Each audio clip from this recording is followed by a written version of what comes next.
लहरा के हिरनी जैसी चलती है, पल में तोला पल में वासा कितने रंग बदलती है।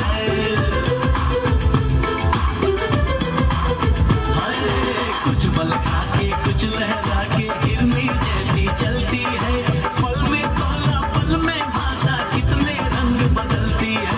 जिसको चाहे पागल कर दे अपने हुस्न के जादू से, इसके लंबे लंबे काले काले नागिन से बाल रे, अखियों से गोली मारे, लड़की कमाल रे, अखियों से गोली मारे।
La